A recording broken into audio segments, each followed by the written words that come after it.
France का एक offer आ रहा है, मिराज दे दो और राफेल ले लो। क्या ग्रीस भारत को बेचने वाला था राफेल, और वो राफेल क्या फ्रांस को चाहिए और क्यों चाहिए? वहीं इस बीच यूक्रेन भारत से गुहार लगा रहा है कि रुकवा दो, किसी भी तरीके से रुकवा दो राष्ट्रपति पुतिन को। जानेंगे जियोपॉलिटिक्स में बहुत कुछ चल रहा है, हमेशा की तरह जानने को मिलेगा बहुत कुछ, इसलिए वीडियो को अंत तक जरूर देख। डोनाल्ड ट्रंप का एक वीडियो हाल ही में बहुत चर्चा में आया। यूके की रॉयल फैमिली प्रिंस हैरी, इन्होंने डोनाल्ड ट्रंप से रिक्वेस्ट किया और कहा कि यूक्रेन को मदद करो। इस पर डोनाल्ड ट्रंप ने क्या जवाब दिया?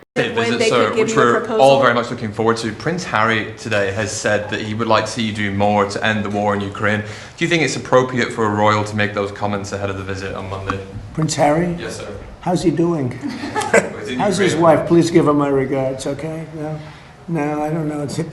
I know one thing. Prince Harry is not speaking for the UK. That's for sure. I think I'm speaking for the UK more than Prince Harry. But I appreciate his advice very much. Would you have Great invited advice. him to the dinner and to the state? यहाँ पर Donald Trump ने जवाब दिया कि उनको कहना कैसे हैं वो, मेरी तरफ से रिगार्ड्स, सम्मान, लेकिन वो यूके के लिए कम बोलते हैं, उनसे ज्यादा तो यूके के लिए मैं बोलता हूँ। मतलब कहने का अर्थ क्या हो गया? कहने का अर्थ हो गया कि अपना काम देखो, मुझे सलाह देने की कोशिश ना करो। और अभी यूरोप में भी यही देखने को मिल रहा है। यूरोप में भी अब यूरोप समझ चुका है, फ्रांस समझ चुका है कि डोनाल्ड ट्रंप मदद करने के लिए नहीं आने वाले हैं। और जब ये देश समझ चुके हैं कि डोनाल्ड ट्रंप से मदद नहीं मिलने वाली है, तो फिर ये देश अपनी तैयारियों में लगे हुए हैं। वैसे कहते हैं उतने ही पैर फैलाने चाहिए जितनी बड़ी चादर हो। यूरोपीय यूनियन को अगर देखें आप, तो यूरोपीय यूनियन ये अभी अच्छे खासे अरबों यूरो का लोन देने जा रहा है यूक्रेन को। और न सिर्फ इतना, बल्कि हंगरी जो पहले रोक कर रखे हुए था, यूरोपीय यूनियन को मदद नहीं देने देता था यूक्रेन को, चूंकि विक्टर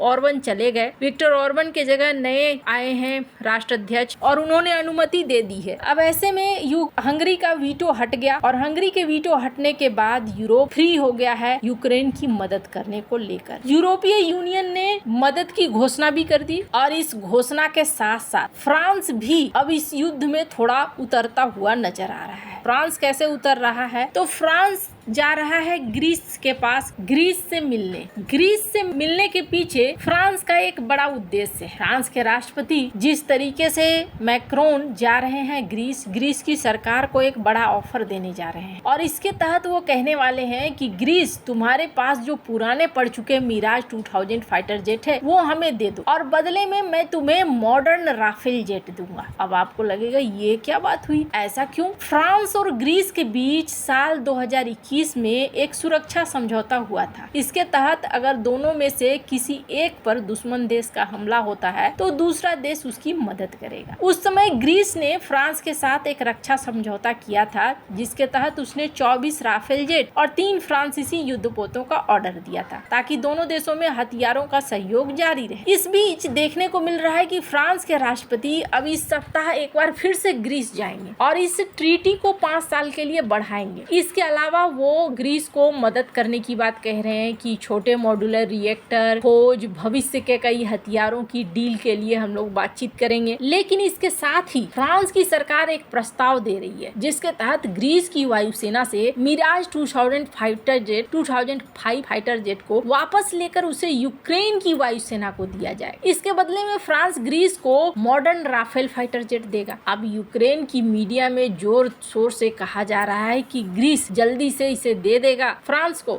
और फ्रांस इसे यूक्रेन को दे देगा। ग्रीस के पास मिराज विमानों का एक बड़ा बेड़ा है। 36 मिराज 2000 ईजी है। इसके अलावे 15 नए मिराज 2005 बीजी हैं, और 10 पुराने मिराज हैं जिनको अपग्रेड किया गया है। अब इनमें से कहा जा रहा है मिराज 2005 जेट जो बहुत ही ताकतवर है और एक स्ट्राइक प्लेटफॉर्म है। भारत की बात करें तो बालाकोट में देखने को मिला है। हाल ही में भारत ने अमेरिका के B-1 के साथ एक्सरसाइज करने के लिए सुखोई 30 और मिराज विमानों को ही भी भेजा था। मिराज 2000 एक चौथी पीढ़ी का फाइटर जेट है जो ताकत में अमेरिकी F-16 की ही तरह है। मिराज फाइटर जेट का भारत भी दीवाना है। मिराज 2000 में बहुत ताकतवर सेंसर और कंट्रोल सिस्टम लगे हैं जिससे ये हवा से हवा और हवा से जमीन पर हमला करने में माहिर है। मिराज विमान रूसी क्रूज मिसाइलों, अटैक ड्रोन जैसे शाहेद और गेरान को मार गिराने की क्षमता रखता है। मिराज फाइटर जेट की इसी बेजोड़ ताकत की वजह से भारतीय वायुसेना का इस पर भरोसा भी है। भारत में मिराज को वज्र कहा जाता है। भारतीय वायुसेना में इसे 1980 के दशक में शामिल किया गया था। मिराज 2000 जेट ने कारगिल युद्ध, बालाकोट हमले में शानदार भूमिका निभाई थी। भारत के पास करीब 50 मिराज फाइटर जेट हैं जिसे हाल ही में अपग्रेड करके बेहद शक्तिशाली बनाया गया है। मिराज 2000 विमान साल 2030 से 2039 तक भारतीय वायुसेना में रहेंगे और भारत में ग्वालियर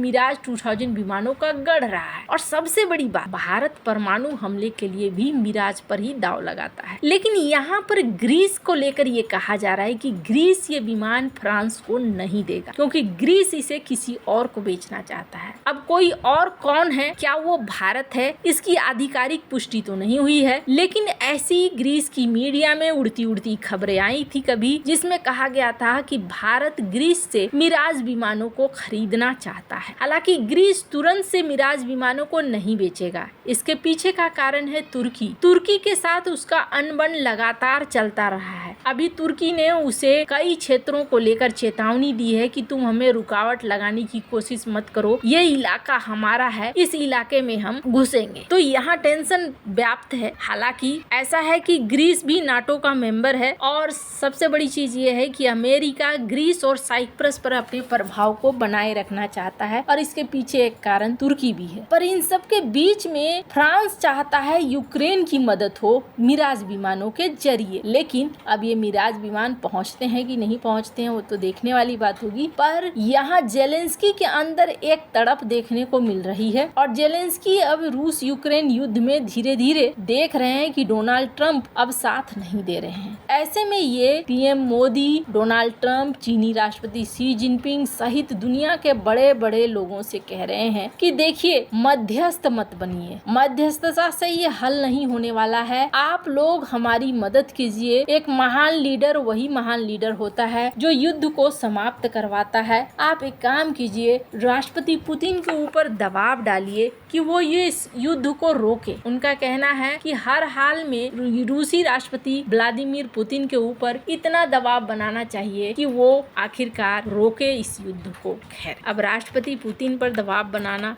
ये कोई आसान काम नहीं है। ये तभी होगा जब राष्ट्रपति पुतिन खुद चाहेंगे। और यूक्रेन के साथ सीन ऐसा है कि कभी भी अपना कंधा दूसरे को नहीं देना चाहिए। यूक्रेन ने कई बार अपना कंधा दूसरे को दिया है और अब वो फंस चुका है। वैसे अब आने वाले समय में देखने को मिलेगा कि क्या ये लड़ाई रुकती है या फिर और भी ज्यादा आगे बढ़ती है। आपको क्या लगता है इन सब मामले में, आपकी क्या राय है, कमेंट कर जरूर बताएं। जल्द मिलते हैं अगले वीडियो में नई खबर के साथ।